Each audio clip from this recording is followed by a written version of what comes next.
Hi everyone, just posting more blogs and stuff.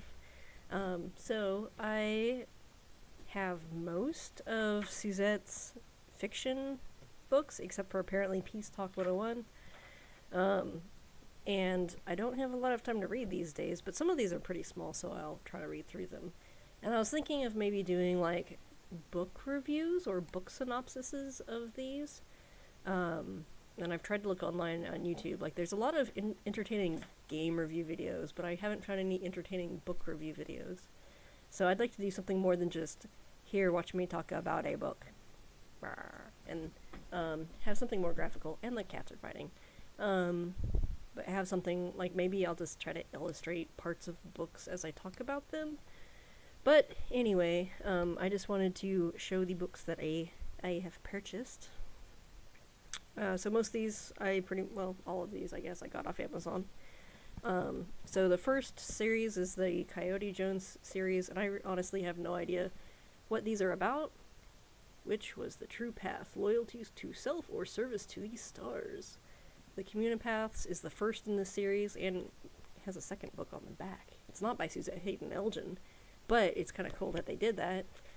So these are just mass market paperbacks, and the second book in the Coyote Jones series is Furthest, so its backside reads, let me see if I can read it through my computer monitor. Coyote Jones, agent for the Trigalactic Intelligence Service, had been sent to a planet so unimaginably distant from the rest of the Federation that it bore the descriptive name Furthest. His mission? To find out why the total body of data about Furthest showed the world's inhabitants to be absolutely averaged down to the last decimal place.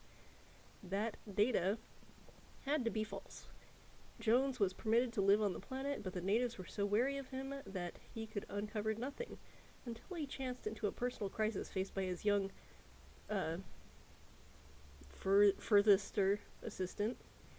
The boy's sister had been sentenced to erasure, and he wanted Coyote Jones to take the fugitive girl and hide her. Against his judgment, Coyote Jones agreed, and thereby became a criminal on a world he didn't understand. But suddenly, the answers began to come, and he found that this planet, named Furthest, held more strangeness than he could ever imagine. So, I think the cover art for this one's pretty cool. This is the third one at the 7th level. Sexual chauvinism was the foundation of that world structure. So this one is, Coyote Jones had never heard of ABBA until he was assigned there. Cue some ABBA music right now. No. It was a remotely beautiful world, but one which had been admitted to the Society of Civilized Planets only after it had made concessions on its degrading treatment of women. Until then, women were considered not human, as sort of necessary beasts and nothing more. The concessions had been slight, but as a result, one brilliant female, Jacinth, I guess is how it's pronounced, had risen to the very top of that strange society, to the 7th level. Thereby, she had become the spiteful target of male fury, female envy, and finally of a deviously evil plot that might cost the world its status.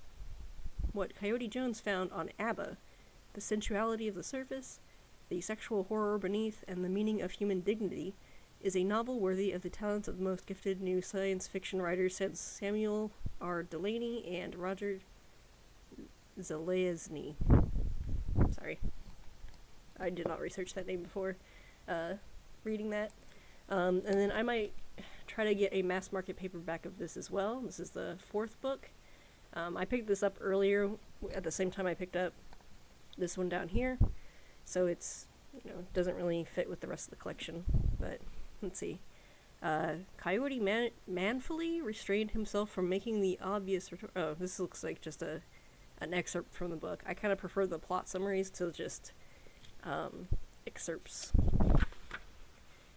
Oh, here's Coyote Jones, secret agent for the Trigalactic Intelligence Service, has a serious handicap. In a universe where every normal being is telepathic, he suffers from almost total mind deafness. He can project, but he can't receive. When the economy and social system of the novice planet Freeway began to reel under the force of an alleged female messiah, Coyote's handicap makes him the perfect choice for the assignment. Find out, is she a fake or isn't she? And some stuff. And then the last one here. Yonder comes the other end of time. So this one seems interesting, and I'll point it out in a second. We have, here's the back. Rogue Telepath. The Communipaths have traced a mind message of incredible strength to a seemingly empty sector of space. And now Trigalactic Federation agent Coyote Jones must find an invisible planet and bring back the unknown telepath who threatens to disrupt the entire Communipath system. Bursting through a spell of invisibility and straight into Brightwater Kingdom on the planet Ozark, Coyote discovers a realm ruled by an iron-willed young woman named Responsible, perhaps the very telepath he seeks. But on this world where magicians of rank can call up a storm or cure a wounded and unwelcome off-worlder with equal ease, will Coyote's science or Ozark spells prove stronger? Science was spelled like PSI, science. So that one's interesting because it is like a crossover between the Ozark trilogy. So this is the book that has all three of the Ozark trilogy books in it, which I've only read the first one so far. Here's the World of Ozark. So they go off of Earth and then name a lot of these places like Tennessee, Kentucky, Arkansas, and stuff like that. There's also a Missouri, where I used to live in Missouri, and there are Ozarks in Missouri, so, but I don't know much about the Ozarks in general. But the Ozark trilogy has 12 Fair Kingdoms, the Grand Jubilee, and then there'll be fireworks. So I've only read the first one so far, but it's about Responsible of Brightwater, trying to figure out who's doing shenanigans on her planet. Someone magically kidnaps a baby, and then she has to figure out who it is by visiting all the kingdoms, the 12 kingdoms. And I have opinions on this book. It was kind of a weird book. So that's maybe why I'll do a review later on. I might have to, like, reread it to figure out if I, like, didn't understand something or not. But, yeah. Okay. And then the last fiction books besides Peace Talk, which I don't have, and there are no ebooks of, I wish I could get ebooks of these, is of course Native Tongue and The Judas Rose and Earth Song. So I read these two. I haven't read, I kind of quit reading this one. And I've read some of I also have the ebook version of these, and they have added content by a different author to just kind of talk about things, to kind of summarize the ideas behind them, and so I thought those were interesting. I might do a video on those. But with this one, this was kind of after, so Láadan was made in 82, and this was released in 93, so this was after the Láadan experiment failed. And so this one doesn't actually have a lot to do with Láadan. And in the ebook version, I searched for the word Láadan, and there wasn't a lot of reference to it. So this book is all about getting people to stop eating, well, meat, but just stop eating in general and find sustenance in another way.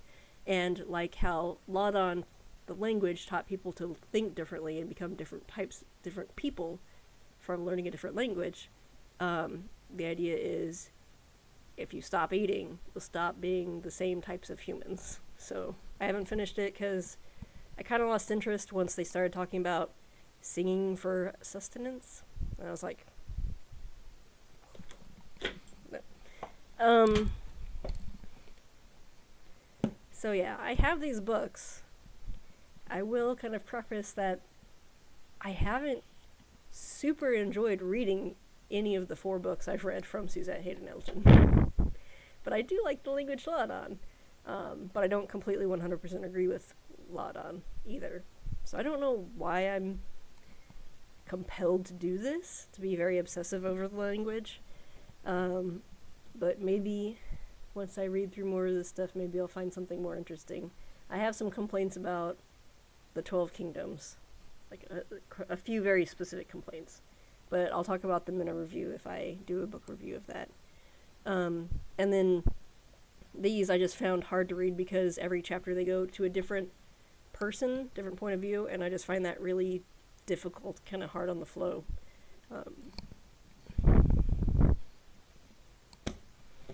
So yeah, those are the books I have. Oh, and I also have this one, of course, but it's not a novel, it's a dictionary and a lesson book.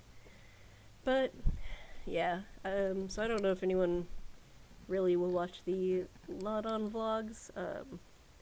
Actually, let me open up the YouTube video manager. I think on the Áya Dan website, the most viewed videos are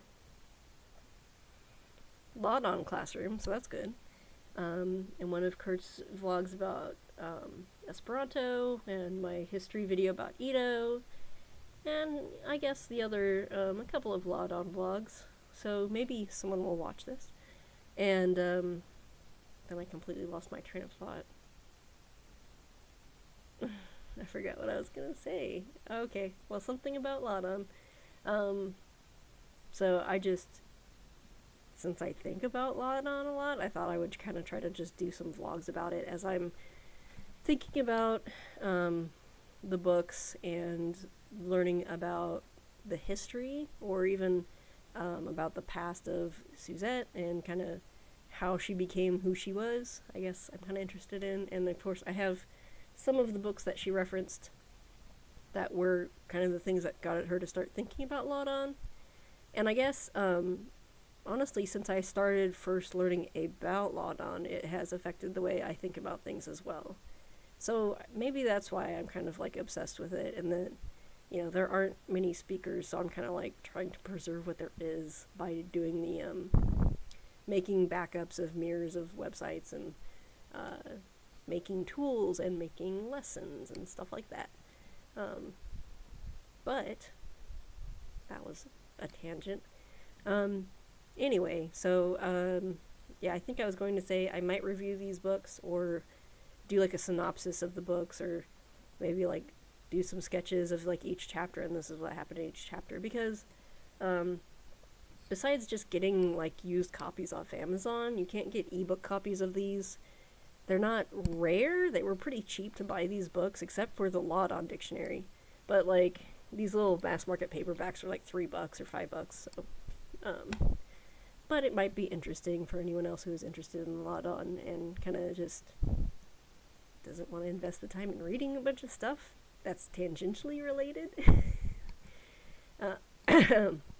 But yeah, so that's it for now. I just read the summary of this book, Having Responsible of Brightwater, after having finished this book like last month or something, and thinking about starting the next chapter of this book.